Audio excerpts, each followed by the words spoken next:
মুখ্যমন্ত্ৰী ডাঙৰীয়া, অসমৰ প্ৰতিগৰাকী মানুহৰ পৰিয়ালত যেতিয়া দুবেলা দুমুঠি অভাৱ নোহোৱাকৈ খাবলৈ হ'ব, যেতিয়া সুখানুভূতি প্ৰতিটো পৰিয়াললৈ বিয়পিব, কমিশ্যনৰ বাবে বনোৱা চিকিৎসালয়সমূহত যেতিয়া সুচিকিৎসা আৰু চিকিৎসকৰ প্ৰয়োভৰ ঘটিব, যেতিয়া ব্ৰিজবিলাকৰ তলত থকা জুপুৰিবোৰত বসবাস কৰা মানুহৰ মুখত হাঁহি বিৰিঙিব, তেতিয়াহে বিকাশ হৈছে বুলি ক'ব পাৰিব। এইটো বিকাশ নহয়। গ্ৰাম্যাঞ্চলৰ বহু চিকিৎসালয়, মুখ্যমন্ত্ৰী ডাঙৰীয়া আপুনি যদি নাজানে খবৰ কৰক, গ্ৰাম্যাঞ্চলৰ বহু চিকিৎসালয় পুৱা 9 বজাত খোলে আৰু দিনৰ 1 বজাত বন্ধ কৰি দিয়ে।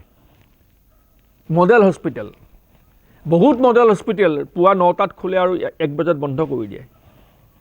অসমৰ পুৰণা মেডিকেল কলেজ কেইখনৰ বাহিৰে অন্যান্য কোনো মেডিকেল কলেজত জ্বৰ, কাহ, চৰ্দিৰ বাহিৰে কোনো চিকিৎসা নহয়, কোনো ধৰণৰ চিকিৎসা নহয়।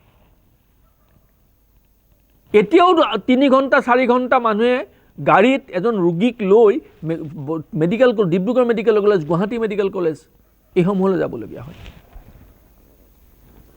নতুনকৈ নিৰ্মাণ কৰা মেডিকেল কলেজত কোনো চিকিৎসা নহয়। বহু মেডিকেল কলেজত ভাল চিকিৎসকেই নাই। ষ্টুডেণ্টক, ছাত্ৰক, মেডিকেল ছাত্ৰক তাত চিকিৎসা কৰি লগাই দিয়া হয়। গতিকে মুখ্যমন্ত্ৰী ডাঙৰীয়া, বিকাশ তেতিয়া হ'ব যেতিয়া এই সমস্যা, মানুহৰ যিটো মৌলিক সমস্যাবোৰ যিদিনা সমাধান হ'ব, তেতিয়া তাক বিকাশ বুলি কয়। আপুনি যি কৰি আছে এইটো বিকাশ হৈ থকা নাই, অসমৰ বিনাশ হৈ আছে।